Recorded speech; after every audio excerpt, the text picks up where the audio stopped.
Welcome back to Cosmic Insights, where we explore the wildest corners of the starways and the people brave enough to traverse them. Our guest is Dr. V. We've been tracking these intrepid space tourists, BK and JB, aboard their pre-collapse relic, the Subi. But I gotta ask you, Doctor, my feed is all messed up. Sometimes BK is European, occasionally Indian, sometimes old, and sometimes a toon. JB is all over the map, too. Are these even the same people? My brain needs a quick reboot. That is a fantastic question, Alex, and it perfectly highlights one of the core concepts in this narrative.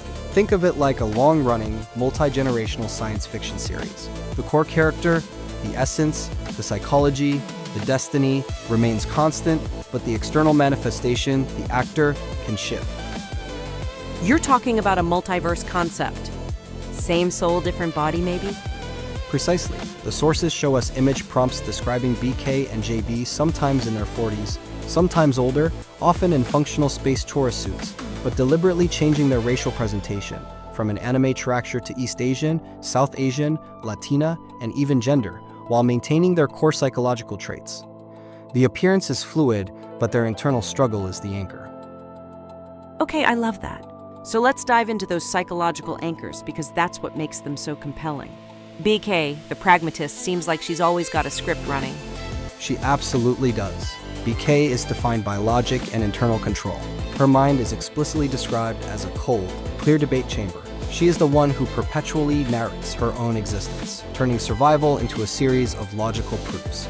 She adopts an unnervingly still posture even in a crisis. She's the one conserving precious cycles for future needs, choosing coffee and hot chips over luxury at the high-end rumor mill stopover station. She is the architect of reason.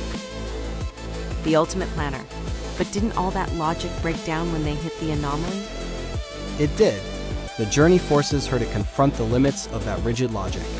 When the Subi enters the anomaly, an engine of anti-intelligence attempts to dismantle her mind's operating system.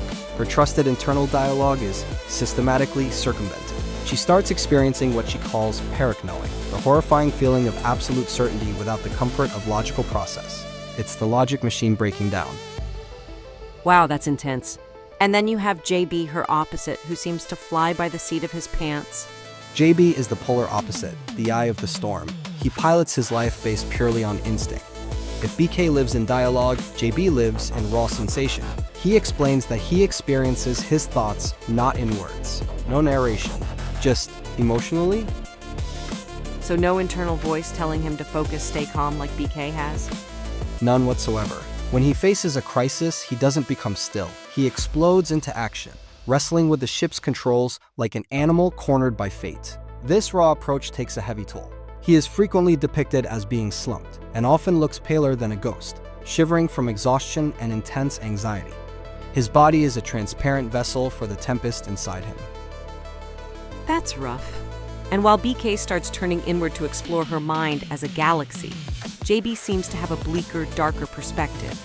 He does. While BK seeks coherence, JB is fighting the relentless tempest of his own mind, which he bleakly describes as a black hole. His journey is simply trying to endure and accept the chaos. Together, they represent the fundamental dichotomy of survival. BK attempts to talk its way through terror with a detailed map, while JB must feel its way through by trusting his gut. So there we have it. The complexity of BK and JB is like watching a single intricate piece of music being played on different instruments. The melody, their core psychology and conflict, logic versus instinct, remains the same, but the tone, texture, and visual timbre, their physical presentation and embodiment, are constantly varied, proving that the deepest truths of character are internal, not external. Thank you, Dr. V, for clearing up our cosmic casting confusion. My pleasure, Alex.